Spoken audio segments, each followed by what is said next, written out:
নমস্কাৰ স্বাগতম জনাইছোঁ সেৱা পাঠশালালৈ। ইয়াৰ আগৰটো কেইবাটাও ভিডিঅ'ত তোমালোকৰ যিখিনি অসমীয়াৰ ইম্পৰ্টেণ্ট ৰচনা আছে মই 4-5টামান দিছোঁ। আজি তোমালোকৰ ইম্পৰ্টেণ্ট ৰচনাৰ ভিতৰত সংবাদ মাধ্যম আৰু সমাজত ইয়াৰ প্ৰভাৱ খুবেই এটা ইম্পৰ্টেণ্ট, মানে পৰীক্ষাত আহিব লগা ইম্পৰ্টেণ্ট ৰচনা। গতিকে এইটো ৰচনা মই যিমান পাৰোঁ তোমালোকৰ কাৰণে শ্বৰ্টত লিখিছোঁ, গতিকে ধুনীয়াকৈ চোৱা। প্ৰস্তাৱনা কি লিখিবা? আধুনিক আমেৰিকাৰ অন্যতম কাৰিকৰ থমাছ জেফাৰচনে কৈছিল, এখন দেশত সকলোৰে নিৰাপত্তা তেতিয়াই সুৰক্ষিত হয় যেতিয়া ইয়াৰ সংবাদ মাধ্যম সুৰক্ষিত আৰু শক্তিশালী হয়।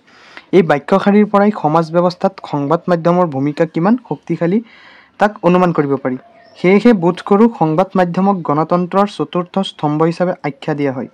সংগঠিত, স্বাধীন আৰু শক্তিশালী সংবাদ মাধ্যম এখন প্ৰগতিশীল আধুনিক সমাজৰ অনুঘটক, হয়নে? নেক্সট চোৱা। এতিয়া চোৱা সংবাদ মাধ্যম চমু পৰিচয়। যিবোৰ মাধ্যমৰ জৰিয়তে পৃথিৱীৰ বিভিন্ন ক্ষেত্ৰ আৰু বিভিন্ন প্ৰান্তৰ খবৰ জনসাধাৰণৰ মাজলৈ লৈ যোৱা হয়, সেইবোৰকে সংবাদ মাধ্যমৰ আখ্যা দিয়া হয়। অৰ্থাৎ বাতৰি কাকত, আলোচনী, বৈদ্যুতিক মাধ্যমৰ অধীনৰ সকলো ধৰণৰ জনসংযোগৰ মাধ্যমকেই সংবাদ মাধ্যমৰ আখ্যা দিব পাৰি।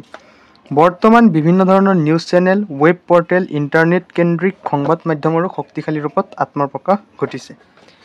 নেক্সট পইণ্টটো লিখিবা যে সংবাদ মাধ্যম আৰু সমাজ। চোৱা, সংবাদ সমাজৰে প্ৰতিফলন। একবিংশ শতিকাৰ জীৱন আৰু সমাজ সংবাদ মাধ্যম অবিহনে কল্পনা কৰা অসম্ভৱ। সৰুতকৈও সৰু সামগ্ৰী একোটাৰ বিজ্ঞাপনৰ পৰা আন্তৰ্জাতিক পৰ্যায়ৰ যুদ্ধ ৰাজনীতিৰ খবৰলৈকে সকলো বিষয়ৰ ওপৰতে সংবাদ মাধ্যমৰ ওপৰতে আধুনিক মানৱ নিৰ্ভৰশীল। বিশ্বায়ন আৰু প্ৰযুক্তিবিদ্যাৰ আশীৰ্বাদত গাঁও যেন হৈ পৰা পৃথিৱীখনক সংবাদ মাধ্যমে প্ৰতি মুহূৰ্ততে কি খবৰ বাতৰি যোগান ধৰি আহিছে। ইয়াৰ পিছত যে সংবাদ মাধ্যমে আমাক প্ৰতি মুহূৰ্ততে নিত্য নতুন খবৰ আৰু সেইবোৰৰ বিশ্লেষণ যোগান ধৰি সচেতন আৰু সময়ৰ লগত খাপ খোৱাকৈ চলাত সহায় কৰিছে। উদাহৰণস্বৰূপে সংবাদ মাধ্যমৰ জৰিয়তে আমি যিকোনো সামগ্ৰীৰ গুণাগুণ, সেইবোৰৰ মূল্য, যিবোৰ বৈজ্ঞানিক ভিত্তিৰ বিষয়ে জানিব পাৰোঁ।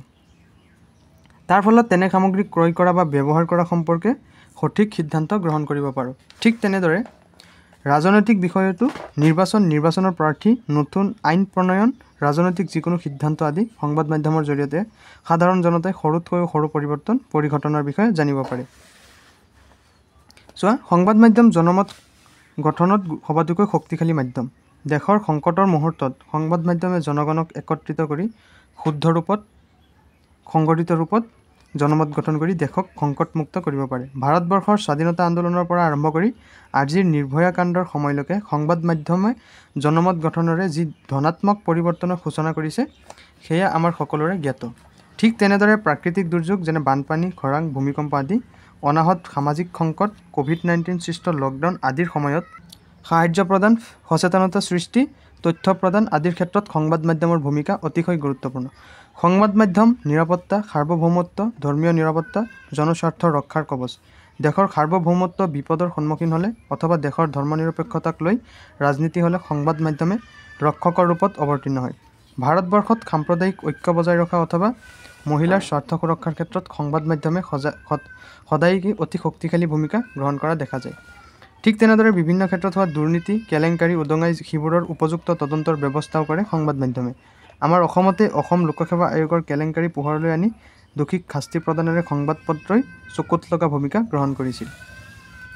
এতিয়া চোৱা, সংবাদ মাধ্যমে সমাজ এখনক কোন দিশত কেনেদৰে আগবঢ়া উচিত তাক নিৰ্ধাৰণ কৰাত সহায় কৰে। দেশৰ বিভিন্ন প্ৰান্তৰ খেলুৱৈ, শিক্ষক অথবা ছাত্ৰ ছাত্ৰীক তেওঁলোকৰ নিজা নিজা ক্ষেত্ৰৰ শেহতীয়া উত্থান পতনৰ পুংখানুপুংখ খবৰ বাতৰি যোগান ধৰি তেওঁলোকে কিদৰে আগবঢ়া উচিত তাক জনোৱাত সহায় কৰে। সংবাদ মাধ্যমৰ জৰিয়তে বিজ্ঞান, খেলা-ধূলা, প্ৰযুক্তিবিদ্যা, শিল্পকলা, বিনোদন এই সকলো ক্ষেত্ৰতে সকলো ধৰণৰ অগ্ৰগতিৰ খবৰ পোৱা যায়।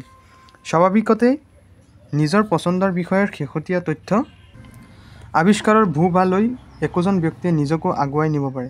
এতিয়া সামৰণি। সংবাদ মাধ্যমৰ প্ৰভাৱৰ বিষয়টোত পঢ়ুৱৈ বা জনসাধাৰণৰ ভূমিকাও গুৰুত্বপূৰ্ণ। তেওঁলোকেও এই কথা সদায় জনা উচিত যে সংবাদ মাধ্যমে মাথো সংবাদহে পৰিৱেশন নকৰে, এনে নহয়। উগ্ৰ আৱেগ আৰু ধৰ্মীয় বা ভাষিক সংকীৰ্ণতাৰ আৱেগক সংবাদপত্ৰ পৃথিৱীলৈ আনিলে হিতে বিপৰীতহে হয়। সংবাদপত্ৰই আগবঢ়োৱা ধনাত্মক অৱদানেৰে নিজকে আগুৱাই লৈ যোৱাটোহে বুদ্ধিমান পাঠকৰ দায়িত্ব হোৱা উচিত। গতিকে ইয়াৰ উপৰি তোমালোকৰ যিখিনি অসমীয়াৰ ইম্পৰ্টেণ্ট ৰচনা আছে আমাৰ চেনেলৰ প্লে'লিষ্টত পাই যাবা। ধন্যবাদ।